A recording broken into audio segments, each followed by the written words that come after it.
Yo guys, this is Kasparov versus Franz Andre something. This is from the World Junior Championship 1980. Kasparov with the white pieces. Let's start off.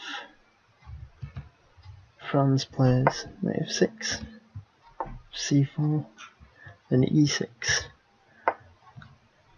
which is the opening for the Queen's Indian defence, but can transpose into the Queen's Gambit declined, the e6 and the benoni defence, which is what is played. So we see knight c3, not afraid of the Nimzo Indian, but then we see c5, d5, or just opening book, e takes d and c takes d, then d6, not letting white get clamped down on this extra space. So then we have e4 from white, and g6, a normal plan in the benoni, just to reinshatter. And then we get an aggressive variation from Kasparov.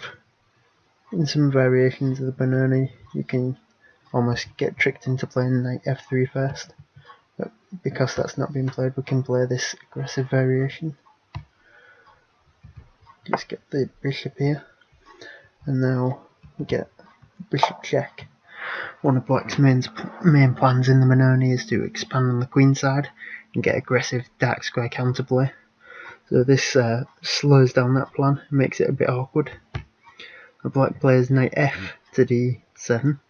This might look strange, but if we play the other knight to d7, this allows the instant break with e5, which we definitely don't want as black. That's why in this position knight f to d7 is the most common and is what is played. And now white clamps down on the queen side expansion a bit. What's the word? In advance. That's what I think of the word with a4.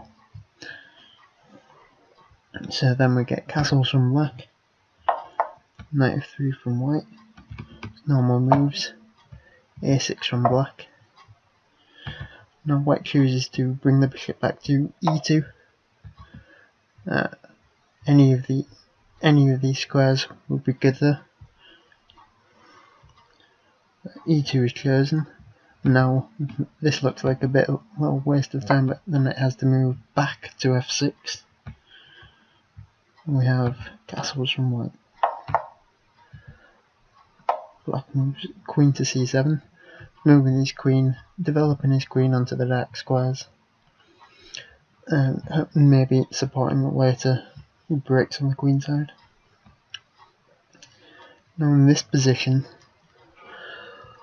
you might think developing a piece normally playing a slow move, but in this position we can get away with playing e5 tactically. So knight e8 is played as a defensive try. We don't just want to take, because then we get there'll be nothing stopping two protected pass pawns from rolling down the board. So black doesn't allow that, he plays knight e8. But now we have e6, chipping away at black's king side and his light squares. Offense in the benoni, when black controls all these dark squares, he has light squared weaknesses. This is really getting into those on advance. This is taken. Now for the key move, which isn't capturing straight back. So what would you play in this position? How do you tap into the light squares? Okay, move his bishop here. So if captures again with check, and really gaining a light square control. And black can't close down this pawn because we've got this pawn on here to take it with. Now we have queen e8 blockading this square. Queen e7, sorry. Kasparov chooses to take that. Wait, just takes e, d takes e. Now we have knight c7. We can't take that straight away, otherwise black's going straight into a pin. That's just not good for black. And we can't play something like this because again these light square weaknesses come into play, and white will just jump in here, and that'll be awful for black. So knight c7 attacks the pawn and protects this square. Now a beautiful little plan, f5, which is a pawn sacrifice, which opens the road to correspond these pieces and roll this pawn forward. So that isn't taken straight away. Knight c6, which could be a little error, which does allow this bishop move. Black probably thinks it's just fine to block with this. Plays. Now white's got a lot of attacking pieces over near the king side. So he moves one further over there, so if this bishop's taken he's going to recapture with another piece, and he's going to have more pieces on the king side, more pieces supporting these pawns. And this is the beginning of a nice little plan. Bishop e5 is taken. It's important to take with the f knight here and keep this other central knight, which is eyeing this square. So we take f takes g4, g5, and now finally we have g takes f5, knight takes e6, d6, sorry, and now black jumps in with this active knight. But in this position the knight's not really hitting anything. The black's real problems are on his king side, as Kasparov still sooner it gives a severe examining. Now in this position, if it was white to move, often in chess it's good to ask, if my opponent had a move, what is he threatening? In this position, whether he's threatening to take. Let's just show that by giving black a pawn move. Because in this position we're threatening this discovered check. So no matter what black does, if he moves we're just going to take and queen. If he blocks here we'll take, and then we have all nasty little plans. So that's just winning material. So queen h5. So to stop this discovered check we have bishop takes e5.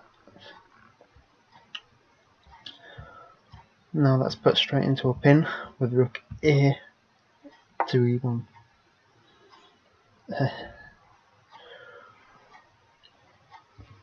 And now a move you might find strange, but we have rook to f5 supporting this with the rook, which does look a bit out of place. Often when a piece feels out of place there's something tactically wrong. In this position we just have knight takes f5, taking advantage of these pins. Now we have knight takes f5, this well calculated line, knight takes e5, e6, knight takes e6, rook takes e6, rook takes e6, now queen takes e6. Now black's got to lose material here. He tries to support the rook with this, but white just piles it up, and that's just winning material for black. There's nothing he can do, he can't defend it again, so he's just going to lose material in this variation no matter what he does. He moves his opponent resigns here. So what a what a brilliant game. So I guess the keys were from this opening, Kasparov gets this sort of nice pawn break, and then he never really takes off the pressure. He just rolls the pawns further and further up the board, and as he does that and black starts to defend, he manages to move more and more pieces towards the king side, and in the end black just crumbles tactically. So what a brilliant game.